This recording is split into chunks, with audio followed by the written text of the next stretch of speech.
नमस्कार प्यारे बच्चों, आज की ऑनलाइन क्लास में आप सबका स्वागत है। आज के वीडियो में हम सीखेंगे हिंदी सुरविचार का काव्य नंबर 14। काव्य का नाम है कदम का पेड़। तो कदम का पेड़ और कृष्ण का बहुत गहरा रिश्ता है। कदम के पेड़ पर चढ़कर कृष्ण से है वो बांसुरी बजाते थे। तो इसमें भी एक लड़का है, वो कदम के पेड़ पर चढ़ गया है और बांसुरी बजा रहा है। उसकी मम्मी है वो व्याकुल होकर उसे ढूंढती है। फिर काव्य में क्या होता है ये हम देखेंगे। तो है माँ और बच्चे के बीच प्यार का अटूट बंधन होता है। बच्चे को माँ चाहे कितना भी तंग क्यों न करे, परंतु माँ का प्यार बच्चे के प्रति कभी कम नहीं होता। इस कविता में एक बच्चे की कल्पना का चित्रण किया गया है, जिसमें वह कदम के पेड़ पर छिपकर अपनी माँ को परेशान करने की बात सोचता है और अंत में माँ की गोद में आ जाता है।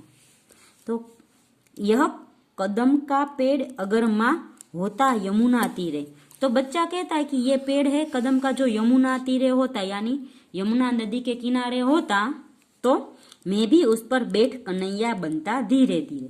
तो मैं भी कदम के पेड़ पर बैठकर कन्हैया जैसे धीरे धीरे बनता, यानी मैं भी कृष्ण बन जाता।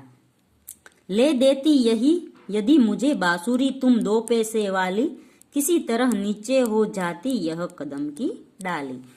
तो फिर बच्चा कहता है कि यदि तुम मुझे 2 पैसे वाली बांसुरी ले देती तो यह कदम की डाली है वो नीचे हो जाती। क्योंकि हम सबको पता है कि जब कृष्ण भगवान बांसुरी बजाते थे तो सारी गोपियां उसके पास आ जाती थी।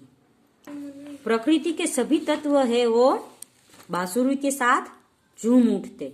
तो यदि तुम बांसुरी देती तो मैं भी बांसुरी बजाता और कदम की डाली है वो नीचे झुक जाती। तुम्हें नहीं कुछ कहता पर मैं चुपके चुपके आता, उसी नीची डाली से अम्मा ऊंचे पर चढ़ जाता। तो तुम मुझे बांसुरी देती तो मैं बांसुरी बजाता और कदम की डाली नीचे आती, और मैं तुम्हें कुछ न कहकर चुपके से डाली के ऊपर चढ़ जाता और ऊंचे चला जाता। वही बैठ फिर बड़े मजे से मैं बांसुरी बजाता। तो फिर मैं ऊपर चढ़ जाता और वहीं पर बैठे बैठे मैं अच्छे से बांसुरी बजाता। अम्मा अम्मा कह बंसी के स्वर में तुम्हें बुलाता। और फिर अपने बांसुरी के स्वर में तुम्हें अम्मा अम्मा करके बुलाता। सुन मेरी बंसी को माँ तुम इतनी खुश हो जाती, मुझे देखने काम छोड़कर तुम बाहर तक आती। और फिर तुम माँ है, मैं बांसुरी बजाता तो तुम मेरी बांसुरी की ध्वनि सुनकर बहुत खुश हो जाती और अपना सारा काम छोड़कर तुम बाहर मेरे पास आती।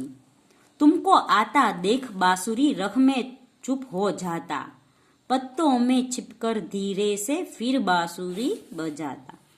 तो माँ तुम जब सारा काम छोड़कर आती तो मैं बांसुरी रखकर चुपके से पत्तों के पीछे छुप जाता और वहां से फिर बांसुरी हाथ में लेकर धीरे धीरे बजाता। गुस्सा होकर मुझे डांटती कहती नीचे आजा, पर जब मैं नहीं उतरता हंसकर कहती मुन्ना राजा।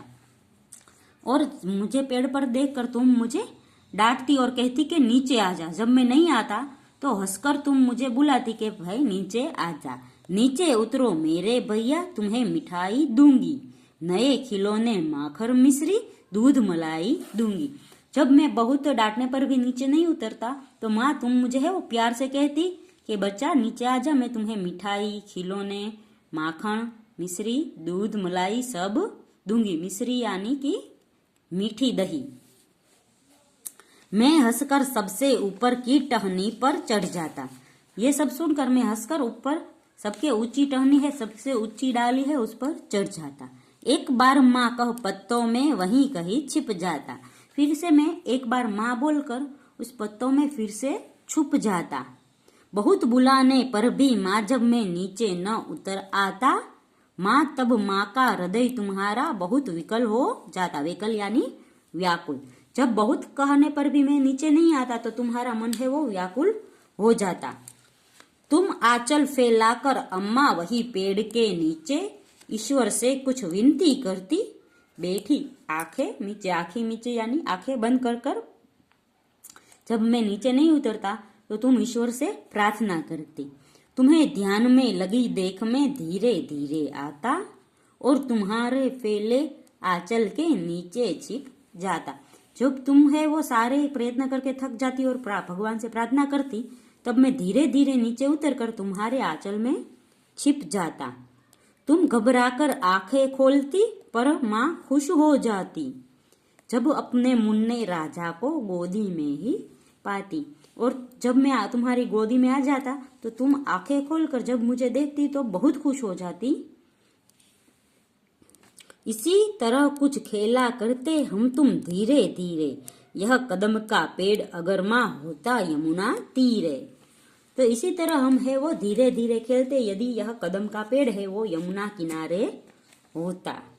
तो बच्चों यह कविता है सुभद्रा कुमारी चौहान की। तो कदम का पेड़ इस कविता में एक बच्चा है वो यमुना के किनारे कदम के पेड़ की कल्पना करता है और खुद कृष्ण कन्हैया बनकर कदम के पेड़ पर चढ़कर बांसुरी बजाना चाहता है और अपनी माँ को परेशान भी करना चाहता है। जैसे श्री कृष्ण भगवान छोटे थे तो अपनी माँ को परेशान करते थे, उसी तरह ये बच्चा भी है वो अपनी माँ को परेशान करके कदम के पेड़ पर छिप जाना चाहता है। और फिर माँ हताश होकर बैठ जाती है तो जल्दी से माँ की गोदी में आ जाना चाहता है। तो बच्चों यहाँ पर काव्य खत्म होता है। अगले वीडियो में हम इस काव्य का अभ्यास सीखेंगे।